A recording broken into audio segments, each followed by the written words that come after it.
حاتم طائی یمن کی زرخیز زمینوں میں جو تپتے ہوئے صحرا اور سرگوشیاں کرتی ہوئی سمندر کی ہواؤں کے درمیان بسی تھی، ایک شخص حکومت کرتا تھا جس کا نام نیکی کا ہم معنی تھا، حاتم طائی۔ وہ ایک شہزادہ تھا جس کی دولت مشہور تھی، لیکن اس کی اصل دولت اس کے خزانے میں نہیں بلکہ اس کی سخاوت کی بے پایاں گہرائیوں میں تھی۔ کہا جاتا تھا کہ اگر 1000 بھوکے آدمی اس کے دربار میں آئیں تو وہ بادشاہوں کی طرح واپس جاتے، ریشم میں لپٹے ہوئے، جیبیں سونے سے بھری ہوئی اور معدے بہترین بنی ہوئی غذا سے بھرے ہوئے۔ کوئی درخواست بہت بڑی نہیں ہوتی تھی، کوئی مسافر بہت حقیر نہیں تھا، اس کا دل اور اس کا خزانہ ہمیشہ کھلے رہتے۔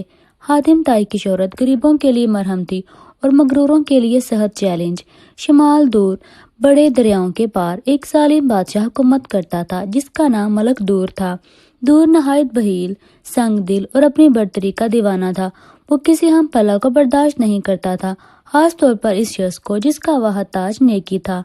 ایک شام جب حاتم کے حال مہمانوں سے بھرے ہوئے تھے کیونکہ وہ کبھی اکیلا کھانا نہیں کھاتا تھا، ایک بے حد پریشان نوجوان عورت پہنچی۔ اس کا نام منیرہ تھا، جو ایک دور دراز جنگ زدہ شہر کے معزز عالم کی بیٹی تھی۔ اس کے باپ کو ملک دور نے ناحق قید کر رکھا تھا، صرف اس لیے کہ اس نے عوامی طور پر حاتم طائی کی خوبیوں کی تعریف کی تھی۔ دور نے ایک ظالمانہ شرط رکھی، وہ عالم کو صرف تب رہا کرے گا اگر منیرہ ایک ایسے آدمی کو ڈھونڈ کر لائے جس کے پاس 7 ناممکن نیکیاں ہوں، 7 ایسے کام جو بے مثال اور مکمل بے غرض ہوں۔ اگر وہ ناکام ہوتی تو اس کا باپ طلوع فجر تک قتل کر دیا جاتا۔ منیرہ حاتم کے قدموں میں گری رو رہی تھی۔ اے شہزادوں کے شہزادے، کہتے ہیں کہ کوئی آدمی بادشاہ کے مقرر کردہ 7 بڑے امتحانات پر پورا نہیں اتر سکتا۔ میں مہینوں سے سفر کر رہی ہوں، اس دل کو تلاش کر رہی ہوں جو اتنا پاک ہو کہ ان آزمائشوں کا سامنا کر سکے۔ لوگوں نے کہا یمن جاؤ، حاتم طائی کے پاس جاؤ، وہ شخص دوسروں کے لیے ایک نوالے کے بدلے اپنی جان تک دے دے گا۔ آپ میری آخری امید ہیں۔ حاتم نے بالکل ہچکچاہٹ نہ کی، اس نے اسے نرمی سے اٹھایا اور اس کے آنسوؤں سے تر چہرے کو دیکھا۔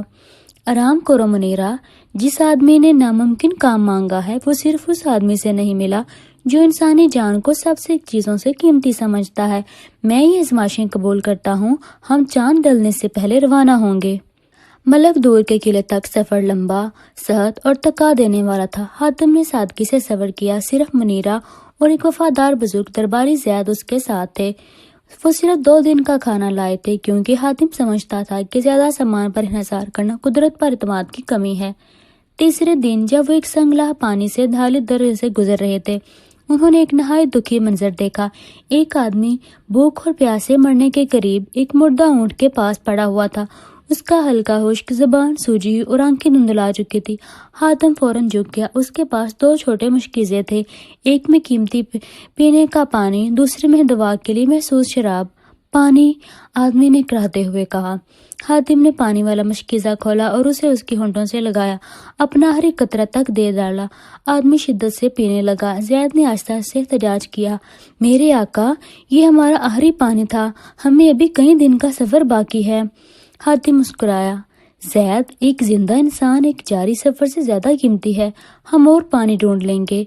جب آدمی سنبھلا اور خالی مشکیزہ دیکھا تو وہ شکر گزاری سے رو پڑا، آپ نے میری جان بچائی شہزادے، میں ایک غریب چڑھاوا ہوں اور یہ میرا گھر ہے۔ میرے پاس دنیا میں صرف ایک چیز بچی ہے، یہ بے عیب قیمتی لال جو مجھے ریت میں ملا تھا، یہ کئی ریاستیں خرید سکتا ہے۔ حاتم نے روبی اس کے ہاتھ میں واپس رکھا۔ پہلی نیکی، انعام کا انکار۔ دوست، اگر میری نیت بدلے میں کچھ لینے کی ہوتی تو یہ سخاوت نہیں، سودا ہوتا۔ یہ خزانہ تم رکھو، تمہاری زندگی ہی میری مزدوری ہے۔ حاتم نے چڑھاوے کو اٹھنے میں مدد دی اور اسے اپنا گھوڑا دے دیا، خود باقی دن پیدل چلتا رہا، چہرے پر وہی اطمینان، مسکراہٹ۔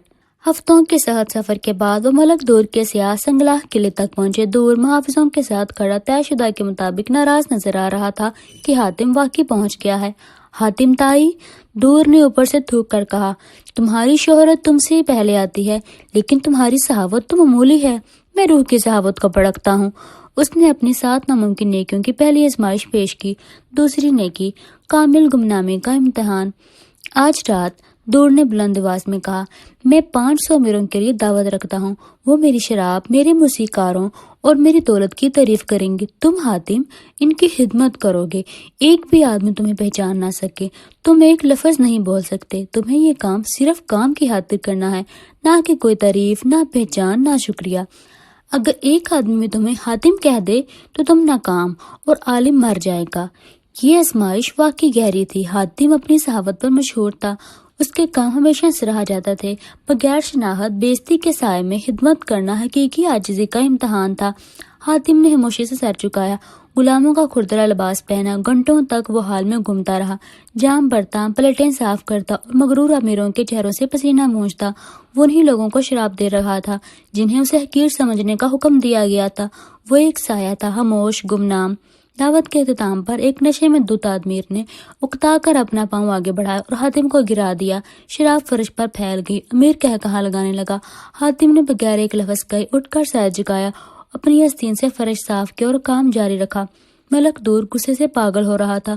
اس نے امتحان حاتم کا غرور جگانے کے لیے بنایا تھا، لیکن اس کے چہرے پر کامل سکون تھا۔ نہ قابل یقین، دور چلایا۔ اس نے نہ خاموشی توڑی، نہ غصہ کیا۔ وہ دوسری نیکی میں کامیاب ہوا۔ تیسری نیکی، ناممکن قربانی کا امتحان۔ اگلی صبح ملک دور ایک عورت اور اس کے چھوٹے بچے کو لایا جو ایک دوسرے سے لپٹے رو رہے تھے۔ حاتم تائی، اس عورت کا بچہ شدید بیمار ہے۔ حکیم کہتا ہے کہ علاج صرف ایک نایاب جڑی بوٹی ہے جو کوہ کاف کی بلند ترین چوٹی پر اگتی ہے۔ وہاں ایک خوفناک سیمرغ رہتا ہے اور کوئی آدمی اس پہاڑ پر چڑھ کر زندہ واپس نہیں آیا۔ تمہیں سورج غروب ہونے سے پہلے وہ جڑی بوٹی لانی ہے۔ اگر نہیں لاتے تو بچہ مر جائے گا، اور اگر جڑی بوٹی لاتے ہوئے تم مر گئے تو وہ عالم بھی مر جائے گا۔ یہ اصل آزمائش تھی، ایک ایسی مانگ جو مکمل خود قربانی چاہتی تھی، جس کا کوئی یقینی نتیجہ نہیں تھا۔ حاتم نے عورت کی مایوسی اور بچے کے کمزور بہار زدہ چہرے کو دیکھا۔ اس نے ذرا بھی ہچکچاہٹ نہ کی۔ اس نے آخری گھونٹ پانی پیا، نماز پڑھی اور چڑھائی شروع کر دی۔ کوہ کاف برف سے پھسلتے پتھروں اور جان لیوا گہرائیوں کا بھول بھلیا تھا۔ حاتم گھنٹوں چڑھتا رہا، اس کے ہاتھ لہو سے تر اور ٹانگیں تھکن سے لرز رہی تھی۔ آخرکار وہ سیمرغ کے گھونسلے تک پہنچا، پہاڑ کی چوٹی کے قریب ایک بڑی تیز ہوا سے لپٹی ہوئی غار جیسی جگہ۔ مخلوق وہاں موجود نہیں تھی، لیکن جڑی بوٹی چھوٹی چمکتی ہوئی نیلی کلی ایک خطرناک کنارے پر اگ رہی تھی جو 1000 فٹ گہری کھائی کے اوپر نکلی ہوئی تھی۔ جب حاتم نے احتیاط سے پھول کی طرف ہاتھ بڑھایا، سیمرغ واپس آ گیا، ایک دیو ہیکل شکاری پرندہ جس کے پروں کا رنگ تانبے کی طرح چمک رہا تھا۔ وہ خوفناک چیخ کے ساتھ اترا، جس سے ڈھیلے پتھر کھل کر نیچے گرتے گئے۔ حاتم نے فوراً سمجھ لیا کہ وہ اس مخلوق سے لڑ بھی نہیں سکتا اور جڑی بوٹی بھی محفوظ نہیں رکھ سکتا۔ اسے انتخاب کرنا تھا۔ وہ لڑنے کی کوشش کرتا تو بوٹی ضائع ہو سکتی تھی یا خود کو استعمال کر کے اسے بھٹکا سکتا تھا۔ اس نے اپنی کلائی سے ایک بھاری سنہری کڑا اتار کر مخالف سمت میں پھینک دیا۔ سیمرغ لمحہ بھر کے لیے چمکتی چیز کی طرف متوجہ ہوا اور اس کی طرف لپکا۔ اسی ایک لمحے میں حاتم نے نیلا پھول جپٹ کر اٹھایا، اسے اپنے کرتے کے اندر محفوظ کیا اور کنارے سے کود کر نیچے لٹکتے ٹہنے کو پکڑ لیا تاکہ گرنے کا زور کم ہو جائے۔ اس نے نہ آرام کیا نہ پیچھے دیکھا، اسے صرف بچے کی زندگی کا خیال آگے بڑھا رہا تھا۔ وہ قلعے کے صحن میں عین اس وقت لڑکھڑاتا ہوا داخل ہوا جب سورج افق کے پیچھے ڈوب رہا تھا۔ زخمی، تھکا ہوا مگر جڑی بوٹی ہاتھ میں بلند کیے ہوئے، عورت دوڑ کر آئی اور آنسوؤں سے رو پڑی۔ وہ تیسری نیکی میں بھی کامیاب ہو گیا۔ اس نے ایک اجنبی کے بچے کی زندگی کے لیے یقینی موت کا خطرہ مول لیا۔ دور نے غصے اور زہر کے ساتھ ملی ہوئی تحسین میں چلایا۔ چوتھی نیکی، کامل صحاوت کا امتحان۔ دور کی اگلی آزمائش سب سے زیادہ چلاک تھی۔ حاتم تائی، میری دولت دیکھو۔ دور نے اپنے محافظوں کو حکم دیا کہ بڑے بڑے صندوق لائے جائیں جو سونے کے سکوں، موتیوں کی لڑیوں اور دیو قامت کچے زمردوں سے بڑے ہوئے تھے۔ یہ سب تمہارا ہو سکتا ہے، یہ دولت 1000 گنا بڑھ کر تمہاری ہوگی۔ تم زمین کے سب سے امیر آدمی بن جاؤ گے۔ شرط یہ ہے کہ اگر تم یہ خزانہ قبول کرو تو تم اتنے امیر ہو جاؤ گے کہ تمہیں دوبارہ کبھی صدقہ دینے کی ضرورت نہیں رہے گی۔ تم ہمیشہ کے لیے بے فکر ہو جاؤ گے۔ مگر اگر تم نے قبول کیا تو وہ عالم قید میں رہے گا، کیونکہ تم نے اپنی آسائش کو کسی دوسرے کی آزادی پر ترجیح دی ہوگی۔ یہ آزمائش اس شخص کے لیے بنائی گئی تھی جس نے اپنی ساری دولت بانٹ دی تھی۔ لالچ سونے کا نہیں تھا بلکہ آرام کا۔ یہ وعدہ کہ اب اسے کبھی کچھ قربان کرنا نہ پڑے گا، کبھی کسی کی مدد کے لیے ترسے گا نہیں، ہمیشہ عیش میں رہے گا۔ حاتم نے اس چمکتے ڈیر کو دیکھا، پھر منیرہ کے چہرے کو جو خوف اور امید دونوں سے بھرا ہوا تھا۔ اس نے قلعوں کی دیوار کے پار اس وسیع صحرا کی طرف دیکھا جہاں بھوکے لوگ اب بھی پھر رہے تھے۔ اس نے گہری پرسکون سانس لی۔ ملک دور، حاتم نے مضبوط آواز میں کہا، اصل غربت یہ ہے کہ آدمی کے پاس دینے کی طاقت ہو اور وہ نہ دے۔ میں نے ہزاروں میل کا سفر انعام کے لیے نہیں بلکہ نیکی کے حصول کے لیے کیا ہے۔ دینے کی خوشی میری دولت ہے، ایک انسان کی آزادی میرا خزانہ ہے۔ پھر وہ سونے کے ڈھیر کی طرف مڑا اور ہاتھ کے ایک اشارے سے ایک پورا صندوق الٹ دیا۔ سونے کے سکے پتھریلے فرش پر بکھر گئے۔ میں اس آسائش کو ٹھکرا دیتا ہوں کیونکہ یہ بے گناہ کی بیڑیوں کے اوپر قائم ہے۔ میں یمن واپس خالی ہاتھ جاؤں گا اور یہی میری خواہش ہے۔ چوتھی نیکی دائمی دولت کی بجائے اصول کا انتخاب۔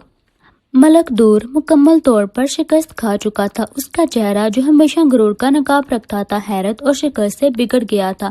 اس نے 4 ایسی آزمائشیں لگائی تھی جن کا مقصد حاتم کی روح جسم یا اصول توڑنا تھا اور حاتم نے سب پر عمل کر کے دکھایا۔ میں نے 7 نیکیاں مقرر کی تھی، تم نے صرف 4 پوری کی، پھر بھی تم جیت گئے۔ کیسے؟ حاتم نے نرمی سے پوچھا۔ دور نے منیرہ کی طرف دیکھا جو مسکرا رہی تھی، پھر بکھرے ہوئے سونے کی طرف نظر دوڑائی۔ باقی 3 نیکیاں؟ دور نے دھیمی آواز میں کہا۔ تمہارے لیے نہیں تھی، وہ اس کے لیے تھی جو تمہیں ان آزمائشوں پر لے کر آئی ہے۔ 5ویں نیکی اپنی آزادی کے لیے کسی دوسرے کو موت کے منہ میں بھیجنے کی ہمت، جو منیرہ نے کی۔ 6ٹھی نیکی اپنے باپ کی زندگی ایک اجنبی کے حوالے کرنا، جو منیرہ نے کیا۔ 7ویں نیکی جب تک انصاف نہ ملے واپس نہ لوٹنا، جس پر منیرہ قائم رہی۔ دور کی آنکھوں میں اب شرمندگی جھلکنے لگی تھی۔ میں نے یہ آزمائشیں اس لیے بنائی تھی کہ ثابت کر سکوں کہ کوئی بھی آدمی تم جیسا نیک نہیں ہو سکتا۔